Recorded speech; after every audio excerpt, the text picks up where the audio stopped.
Disaster management teams are continuing to assess the damage caused by severe thunderstorms and flooding that hit parts of northern KwaZulu-Natal on Thursday, leaving homes destroyed and families displaced in the Amajuba and Umzinyathi districts. And for more on this, we are now joined by Senzelwe Mzila. He's the spokesperson for KwaZulu-Natal Department of Cooperative Governance and Traditional Affairs. And he joins us now via our telephone line. Mr. Mzila, thank you so much for your time this evening here in SABC News. Let's start off here. We saw you a bit earlier on speaking to our colleagues down in KwaZulu-Natal. Perhaps, do you have an update when it comes to the extent of the damage in your province? Good evening to you and good evening to the viewers. Thank you once more for the opportunity to give an update to the province. So far, as I speak right now, our teams were on the ground and they were able to do assessments. There were a number of facilities that have been damaged. This includes health facilities within the Amajuba district, specifically the Emadadeni Emergency Medical Services Base and the Nimeya Memorial Hospital, which suffered structural damage following yesterday's heavy rains. These teams are still on the ground and they are conducting their various assessments in a number of areas within these two districts that suffered damage. And Senzelwe, we also understand this has largely affected northern parts of KwaZulu-Natal. What would you say are the hardest hit areas and which ones are you monitoring, provided with another warning from the South African weather services in regards to what we should look out for in terms of weather patterns that will continue? Well, the hardest hit areas are within the Amajuba district, where we've got the area of Utrecht under the Amajuba municipality.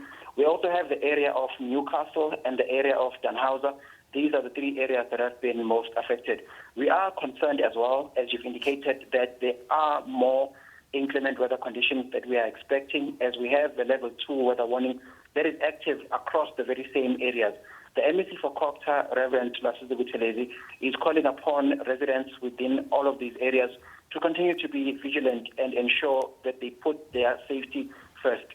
And Mr. Mzila, in recent years, I mean, KZN has been really hardest hit when it comes to severe weather conditions, and we've seen flooding take place in the province almost on an annual basis.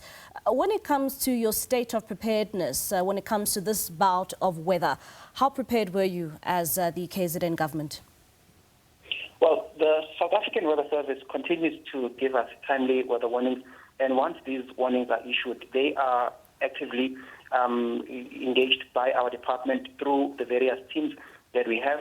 The Provincial Disaster Management Center continues to coordinate throughout the province the response and mitigating to whatever disaster that we might be facing.